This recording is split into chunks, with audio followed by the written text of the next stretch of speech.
بسم الله الرحمن الرحيم. الحمد لله رب العالمين، والصلاة والسلام على رسوله الأمين محمد وآله وصحبه أجمعين، أما بعد. leo ikiwa ni tarehe 14 mwezi wa Ramadhan mwaka wa 1447, katika darsa kitabu min maalim at-tauhid لفضيلة الشيخ عبد الرزاق بن عبد المحسن البدر حفظه الله تعالى، تندلينا المسألة الأولى: خصائص التوحيد وفضائله. tulifikia الأمر الثالث miongoni mwa fadhila za tauhid, yale mambo yanayofanya tauhid kuwa ndio kilichokuwa muhimu kabisa katika dini ya Uislamu. من خصائص التوحيد أنه أول واجب على المكلف. يقول الشيخ عبد الرزاق حفظه الله: من خصائص التوحيد أنه أول واجب على المكلف. katika mambo ambayo yahusu tauhid ni kuwa ndio wajibu wa kwanza kwa mukallaf. Jambo la kwanza kabisa analoamrishwa mtu katika Uislamu ni tauhid. فأول ما يجب على الإنسان للدخول في هذا الدين هو التوحيد. jambo la kwanza ambalo ni wajibu ili mtu aingie katika Uislamu ni jambo la tauhid. Bimaana hii tauhid ikipatikana kwa mja ndio anaingia katika Uislamu. Ikiwa na ushirikina na kufr akbar, basi huyo hajakuwa Muislamu. Wa awwalu ma yabda'u bihi al-insanu min ad-da'wati ila Allah subhanahu wa ta'ala huwa at-tauhid. Kama vile jambo la kwanza ambalo atakikana mtu aanze katika kulingania watu katika njia ya Allah subhanahu wa ta'ala ni tauhid. Na hili jana tulizungumza kwa kirefu na tukataja mfano aliyotaja Sheikh hafidhahullah ta'ala hapa, kuwa da'wa ya mitume wote kitu cha kwanza kabisa walichokuwa wakianza kulingania ni katika tauhid. Na mtume sallallahu alaihi wasallam alikuwa akiwatumiliza masahaba wake kwenda kulingania, kitu cha kwanza kabisa akiwaelekeza katika kuwalingania wale wanaowalingania mwanzo katika tauhid, kumpokesha Allah katika ibada. قال: وهذا يدل عليه دلائل عديدة. maelezo haya yana dalili nyingi katika Qur'an na Sunna. منها قول النبي صلى الله عليه وسلم: أمرت أن أقاتل الناس حتى يشهدوا أن لا إله إلا الله. Mtume صلى الله عليه وسلم: nimeamrishwa kuwapiga watu vita mpaka washuhudie kuwa hapana anayestahili kuabudiwa isipokuwa Allah peke yake. الحديث أخرجه البخاري ومسلم من حديث أبي هريرة وابن عمر وغيرهم رضي الله عنهم. ومنها قوله صلى الله عليه وسلم لمعاذ بن جبل رضي الله عنه عندما بعثه إلى اليمن. متوم صلى الله عليه وسلم alimtuma sahaba wake Muadh ibn Jabal aende Yaman akafanya da'wa. Na kule Yaman kulikuwa na ahlul kitab, kulikuwa na mayahudi wa Yaman, akaelekezwa kwenda kuwafanyia da'wa, kwenda kuwalingania katika Uislamu. Akamwambia: innaka taqdamu ala qaumin ahli kitabin. Na hapa tuona umuhimu sana wa mtu kuwajua wale anaowalingania ni watu wa aina gani, sababu ajue ataanza vipi katika kuwalingania. Ukiwa walingania ahlul kitab, ujue kuwa hawa ni watu wana elimu, si wajinga, wamesoma kitabu, ni Taurat, kama ni Manasara wamesoma Injili. Na ikiwa walingania wapagani, wajua hawa ni watu wa shirka. Kwa hivyo angalia wawalingania vipi. Kwa yule unemlingania kuna umuhimu wa kujua hali yake, ili ujue utatumia njia gani katika kumuita katika Uislamu. Ikiwa ni ndugu yako Muislamu, ujue kuwa hawa Waislamu wa hapa taksiri yao, tuseme kwa mfano ni katika jambo la swala, wengi katika mujtamaa huo waacha swala, ujue utalingania vipi wale watu. Kuna umuhimu sana wa kusoma mazingira ya wale wanaowalingania. Kwa ujulie, ukienda kwa mfano umetumilizwa mahali kufanya da'wa, ukajua hapa zimeenea bid'a nyingi sana, kwa ujue utaingia vipi katika ule mujtamaa polepole, katika kuwa kinaisha kuwa haya mambo mnayoyafanya si katika dini. Dini ya Allah ni hii, uwafikishie ile dini ikiwa safi kabisa, bila ya bid'a zozote ndani yake. Kwa akamwambia, hakika wewe wenda huko utakutana na watu ambao ni katika al-kitab, yani Yahudi al-Yaman. فليكن أول ما تدعوهم إليه عبادة الله عز وجل. jambo la kwanza kabisa utakalowalingania ni tauhid, kumwabudu Allah, wasimshirikishe na chochote. Kwa hiyo hapa tupata kuwa Mtume wa sallam ametuchorea mpaka ramani ya da'wa, kwa kitu cha kwanza kabisa unapokwenda kufanya da'wa uanze na tauhid.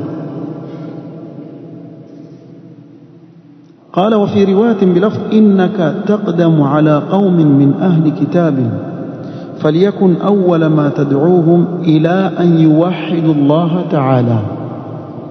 نكوازك بس jambo la kwanza uwalinganie katika kumpekesha Allah subhanahu wa ta'ala.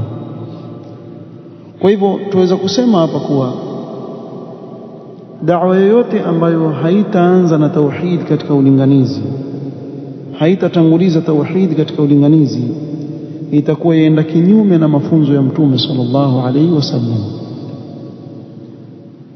Sababu hapa tuona Muadh atuma kwenda kufanya da'wa, jambo la kwanza ni tauhid. Na hapa ndio utaona kosa kubwa wanalofanya watu wa tabligh, huenda kufanya da'wa wakaliwacha kando hili jambo la tauhid, kuwalingania watu katika kumpokesha Allah katika ibada.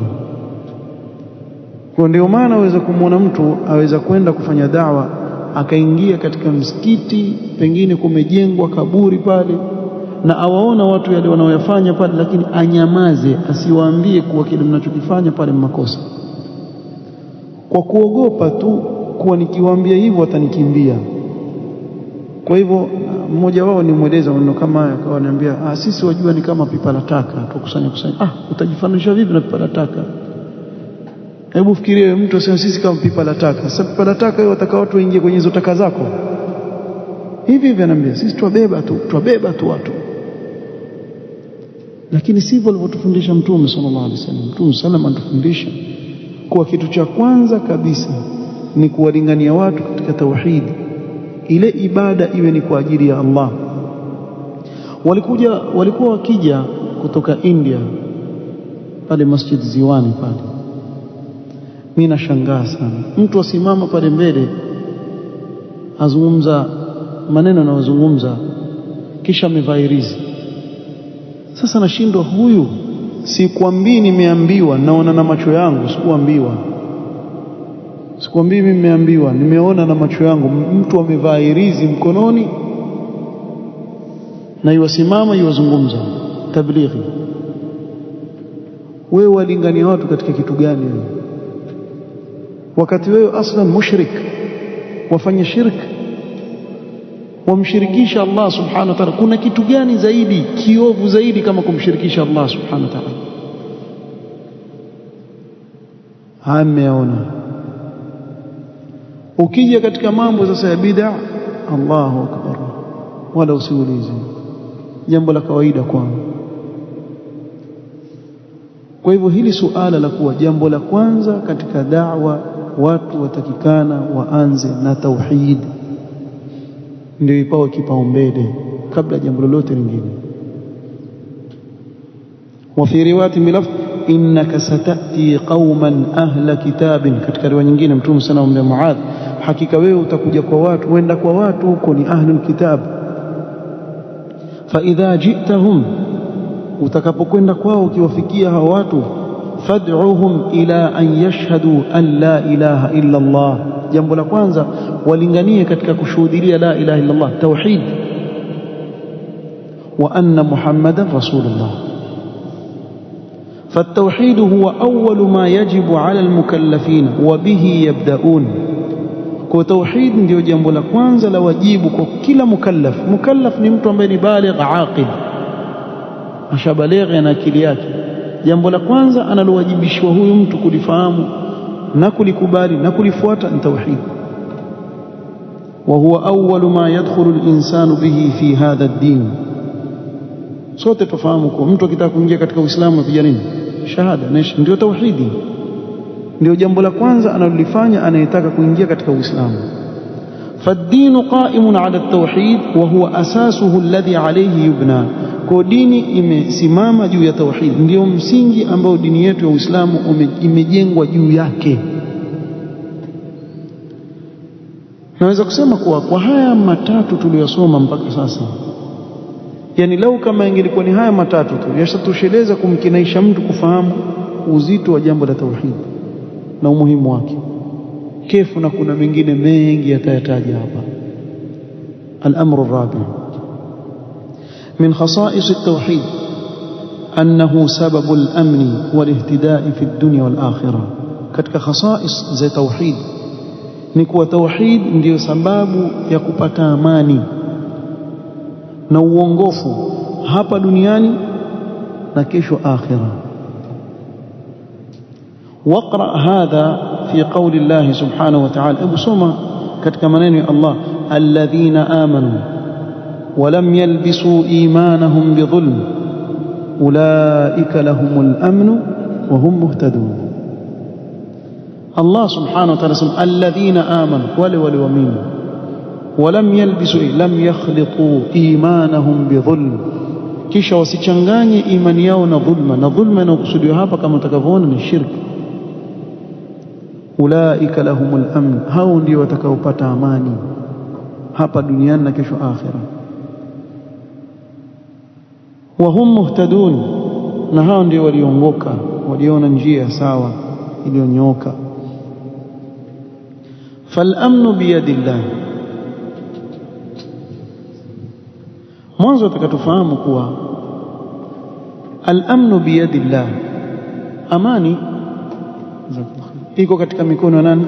Allah subhanahu wa ta'ala.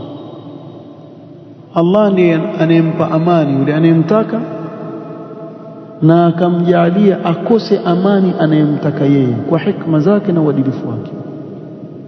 Kama huyu ana amani, yule amekosa amani. Kwani sikuweza kuwa na nchi mbili jirani tu, moja ikawa haina amani, ya pili na amani? Sasa hivi sisi baina yetu sisi na Somalia kuna nini? Si ni mpaka tu, na wale binadamu na sisi binadamu. Lakini angalia, sisi tuishi na amani, kuna ndugu zetu kule hawana amani. Hawaioni amani. Anaitoa amani ni Allah subhanahu wa ta'ala, akampa huyo akamnyima yule. Na mifano kama hii mnao mingi duniani leo, tuiona kwa macho yetu. Ukienda baina ya Saudia na Yemen ni mpaka tu, vuka kwa pili, vuka kule utaona. Allah musta'an. Tulikuwa tuishi Yemen kule, tuenda umra Saudia, mfano time ya kurudi ile, huu mpaka wa Saudia usio ushagongeshiwa pasipoti, mwavuka mwenda zenu nyumbani Yemen. Ukiingia kule washangaa, kwani huu si ni ulimwengu ule ule? Kule mwanzo upokewa na majamaa na magati hapa, utafikiri mpira kaumiza ya gene yawe fujo la nini. Kule watu wankaa vizuri na amani, wantulia, ukiingia tuanza kuitwa jini, ndio anza kuingia kelele, magati yauzwa kwenye mifuko, fujo ni kunani. Sasa songa mbele huko sasa hivi na lile fujo liloko pale. Wewe ushaona mumfika kwenye roadblock, mwapekisheniwa kuwa hamna silaha, yule anayepekisheniwa mbeba AK47 haiangaliwi, yaangaliwa mfukoni kama mbeba silaha. Sio, mwelewa? Nyiwa mwaziona kwenye picha mwafikiria ni mzaha. Sisi kwa tukiishi hivyo. Sasa mimi nilikuwa nikiangalia hivi, sasa yule haoni huyo mbeba bunduki kubwa hii AK47 kama bakora, kama vile bakora kule Lamu, watu wabeba na bakora kule Lamu kule, mtu amebeba kitu. Sasa iwapekisheniwa, wampekisheni nini? Wewe siwaona bunduki ile nilibeba hapa juu? Amuulizi. Wallahi tupanda basi kutoka Sanaa tuna Hadramaut, mimi nimekaa na mtu ubavuni mwangu mbeba bunduki, sijui bunduki gani, bonge ile la bunduki amelibeba hivi. Wewe mwangalia tena ameelekeza hivi, shika hivi, habari yani, kapiga mlemba mijinywele hivi, yani mtu kama toka mwituni vile. Twasimamishwa roadblock baada ya roadblock kuangaliwa kama kuna silaha. Wallahi hajaulizwa hata mara moja na mwanajeshi yoyote, mbona mbeba silaha? Zile sura zake tu zilivyokaa, ukimuuliza za kuifetua. Sasa haulizi, penda tu. Jamani, watu waishi hivyo, watu waishi jambo la kawaida tu kwao. Upande wa pili, nchi ya pili tu pale, watu wamekaa na amani, alhamdulillah, tulivu, riziki saadi. Amani anayetoa ni Allah subhanahu wa ta'ala.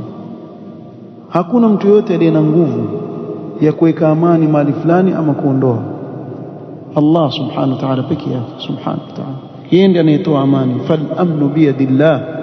Sasa ikiwa waamini kuwa amani iko katika mikono ya Allah, jua kuwa wala yu'tihi subhanahu wa ta'ala illa lilmuwahhid alladhi yukhlisu ad-din lahu subhanahu wa ta'ala.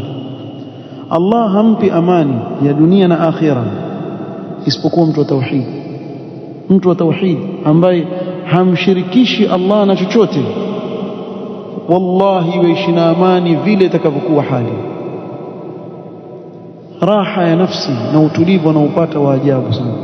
Nyinyi wajua kuna watu watembea, akijikwaa tuenda kwa mganga, wallahi akigota jio tu mimi mpaka nikaangaliwe bwana, nafikiria kuna kitu unafanyiwa, hana raha. Wewe ukijikwaa alhamdulillah bwana, mtihani wafutiwa dhambi, uendelea na mambo yako tu, mambo kawaida tu. Umedungika na mwiba, mfanye mambo kawaida tu. Umekuwa mgonjwa, waelewa tu ni qadari ya Allah subhanahu wa ta'ala, amekadiria, alhamdulillah ala kulli hal. Kuna watu waishi na dhiki, na kuna wengine hujifanya ati wao pia waganga wako huko mitaani. Kuna mmoja tembea na wenzake, kuna uchochoro hivi, twendeni, hujifanya kunani, wazee wamekataa, ati wazee wake wamkataa asipite na uchochoro ule, ageuza uchochoro. Si mpumbavu wazee gani? Wazee gani wafanya hivyo watu? Na ukimwona yani hawana raha, aishi ana dhiki tu. Wajua nikizungumza amani mimi, usiangalie tu hivi amani, mpaka wewe kwa nafsi yako, kwa moyo wako na utulivu, una raha, kwa sababu mambo yako yote unamwegemezea nani? Allah subhanahu wa ta'ala. Alaysa Allahu bikafin abda, ye Allah hakuwa ni muweza wa kumtosheleza mja wake? Bila shaka, un'am billah, mambo yako yote wewe tawakkaltu ala Allah, memtegemea Allah subhanahu wa ta'ala peke yake. Sababu wajua katika nafsi yako wewe maneno ya Mtume sallallahu alayhi wasallam, anna al-ummata law ijtama'at ala an yanfa'uka bi shay'in lam yanfa'uka illa bi shay'in qad katabahu Allahu lak, wa law ijtama'u ala an yadurruka bi shay'in lam yadurruka illa bi shay'in qad katabahu Allahu alayk. Rufi'at al-aqlam wa jaffat as-suhuf. Mtume sallam amwambia kijana mdogo Ibn Abbas, jua kijana, lau kama umma wote watakusanyika kwa ajili ya kukunufaisha wewe na kitu, hawawezi kukunufaisha isipokuwa katika kile ambacho Allah amekuandikia manfaa atakupata. Wewe hujaona mgonjwa akazungukwa na madaktari 10 washauriana wamfanye nini, na hivyo hivyo haponi. Huyu asema tufanye hivi, yule asema tufanye vile, labda tukijaribu hiki, isipokuwa Allah akiwa amekuandikia ndio itakuwa. Yaweza kuwa magonjwa ni yale yale mwenzako anayo, yeye akapona, wewe usipone. Ni Allah subhanahu wa ta'ala peke yake. Upande wa pili pia wakakusanyika watu wote, umma mzima, kwa ajili ya kukudhuru wewe, ala an yadhurruk lan yadhurruk, wallahi hawezi kukudhuru wewe isipokuwa ikiwa Allah amekuandikia ile madhara. Basi hakuna walichokifanya isipokuwa ni ile qadari ya Allah ameipitisha. Basi wao sababu tu ya kufikisha ile qadari ya Allah subhanahu wa ta'ala itapita. Sasa wewe ogopa nini? Hati binadamu kama yakutisha, ngoja utaona nitakufanya nini wewe. Unifanya nini wewe? Unifanya nini? Sienda chuoni sasa hivi kutoka hapo. Utanifanya kitu gani kikubwa wewe ambacho kuna binadamu kama mimi tu na mikono na miguu na nini, wanitishia nini? Hata ukaona cheo gani huwezi kumfanya mtu isipokuwa kile ambacho qadar Allah ameandika. Basi na ndio kaona mtu wa tauhid haogopi chochote isipokuwa Allah subhanahu wa ta'ala peke yake.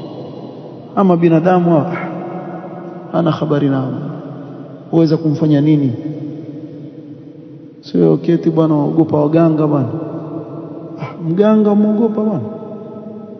Kuna mmoja pale bondeni amwambia kijana mmoja babake mganga mchawi. Tukisema waganga hapa Mombasa tumaanisha wachawi, wapiga bao hawa, waongo matapeli hawa wamejaa huko. Na biashara yao ya noga, na ukitaka kujua ya noga wewe angalia tu, kila kona kuna vibao vibandikwa mganga mganga mganga mganga mganga mganga. Zamani kulikuwa na vijana ambao Mkhero walikuwa wakichukua kijenga mabanda ya kuku na ile mabaobao, yatosheleza kabisa. Wallahi alaito angefanya hivyo, toa kila kitu, na ukitaka kujua na senti wale jamaa, ukitoa leo kesho zarudishwa, kesho waleta nyingine, kumbe wanazo nyumbani wameziweka kibao. Siku hizi wana mpaka website www.sumbawanga.com. jamaa pia yeye yumo. Siku hizi wanaingia mpaka kwenye internet, wana channel za YouTube, wana nini, wallahi waenda waandika pia pale. Mimi katika vitu ambavyo nimeshangaa, alafu nitawaelezea kisa cha huyu bwana. Tumekwenda da'wa Kisumu Eldoret kule, sikumbuki katika mji gani, nazungumza zaidi ya miaka 10 iliyopita. Mmeona bwana katika lile bango imeandikwa visa, yani mganga atoa visa, si umeelewa? Sasa nashindwa, huyu ni agent ama ni mganga? Manake katika vile vitu pale, mapenzi si kitu gani, kisha anaandika visa, yani visa ya safari. Kama utakusafiri usiende kwa agent kutafuta visa, enda kwake. Mganga atoa visa, uionaje? Bwana mmoja amwambia mtoto wa mganga, shamwambia wewe babako mganga, ule mshirikina kweli ule babako yule, tena alafu muongo kweli ule babako, achezea watu tu kule. Nitamwambia, kamwambie kwani atanifanya nini? Jamaa akaenda akamwambia babake, baba fulani bwana kwa kinyozi pale ananiambia mbele za watu, bwana wewe mganga mrongo. Akwambia hivyo, naja. Ni jamaa akaja pale, yule mganga anakuja, amwambia yule bwana, wewe wasema mimi mrongo, wataka nikugeuze sungura hivi hivi. Yule jamaa bwana kwa ule uoga, wallahi mrongo, sikusema mimi, sijasema kabisa mimi, sijasema. Na nasema jamaa, ati nasema hivyo mimi? Ati waambia wale watu pale kwa kinyozi, mimi nasema hivyo? Sijasema mimi, mzee huyu mrongo. Sasa umeogopa huyu, wewe mwambie wacha sungura, ngeuze mbuzi umtinde kama waweza. Wallahi hakuna mtu aweza kubadilisha wewe akakugeuza kitu chochote. Fitrat Allah allati fatara an-nas 'alayha la tabdila li khalqi Allah. Hakuna anayeweza kumgeuza mtu ati mtu akageuzwa mbuzi. Hata wale waganga wajinga wale wanaodai kwa yeye wageuza paka, muongo. Hata kala ndimu pia ageuki paka, achukue ndimu ile itafune ile sura yake kunjike, atabakia binadamu vile vile, ageuki paka hata siku moja. Ati yule mwanga usiku ageuka paka. Wallahi hakuna mtu azageuka chochote. Allah hakumpa uwezo binadamu wa kugeuka bwana. Anayeweza kujigeuza jini, malaika, wale wamepewa uwezo huo. Malaika aweza kuja katika sura ya kibinadamu kama alivyokuwa Jibril akija kwa Mtume sallam katika sura ya Dihya, na shetani pia aweza kujigeuza nyoka, kujigeuza mbwa, aweza kujigeuza binadamu. Lakini binadamu hata ukafanya nini wewe utabaki hivyo hivyo binadamu, wewe huna uwezo huo, wala hakuna mtu aweza kukugeuza wewe ati nitakugeuza hivi nitakugeuza vile, wabaki hivyo hivyo, ugeuziki wewe uko hivyo hivyo tu. Sasa kitu gani cha wapelekea watu kuwa na hofu na hawa matapeli hawa? Kwa sababu kosa tauhid.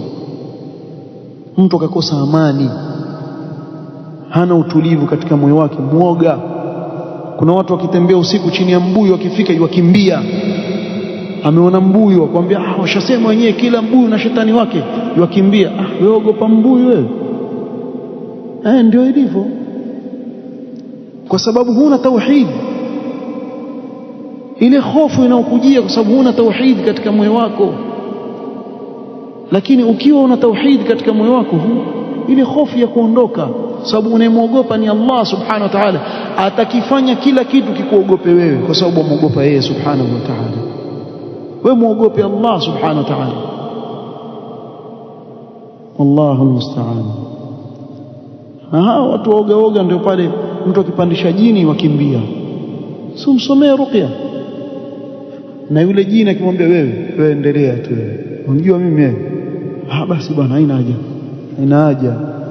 Kuna siku kuna sahibi yetu mmoja, mimi si msomaji ruqya, lakini kama mtu ashikika hivyo msomea Qur'an, sio hata yule jini atutisha. Nakumbuka vizuri tusoma suratul Hashr, الملك القدوس السلام المؤمن المهيمن العزيز الجبار. Aitajipiga kifua, ndio mimi huyo jabbar wewe nini wewe? Tulimtia 1-2 yule jamaa Maxi, yeye sio chini. Wewe mustadhi kutoka wapi nyinyi? Si mustadhi nyinyi, mapiga watu namna hiyo bwana. Sasa yualalamika yule jini, anasema mimi sijaona ustadhi watia mangumi namna hii. Unaona utaogopewa hapa, utakuchoma na Qur'an na utafanya chochote. Hafanyi chochote, hawezi. Allah anamfanya mdhalilifu kwa sababu ya shirk. sanulqi fi qulubi alladhina kafaru ar-ru'b bima ashraku billah. Yoyote anayefanya shirk Allah atatia hofu katika moyo wake awe atakavyokuwa. Angalia jini Allah alivyompa nguvu, lakini amuogopa mwanadamu muwahid kwa sababu ya kuikosa tauhid. Basi awa dhaifu kabisa, hana chochote.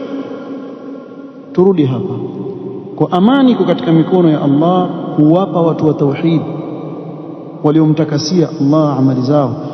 ولما نزلت هذه الآية كما جاء في الحديث الصحيح شق أمرها على الصحابة رضي الله عنهم، وأتوا النبي صلى الله عليه وسلم وقالوا يا رسول الله أينا لم يظلم نفسه. iliposhuka hii aya alladhina amanu walam yalbisu imanahum bidhulmin, masahaba wakaenda kwa Mtume sallam, ya Rasulullah, ni nani kati yetu sisi ambaye hajajidhulumu nafsi yake? Kila mmoja ashafanya maasi, jidhulumu nafsi yake. Kwa hivyo sisi hatuingii katika hii aya ulaika lahumul amnu, yani ma minna illa waqad dhalama nafsahu, hakuna yote katika sisi isipokuwa amejidhulumu nafsi yake.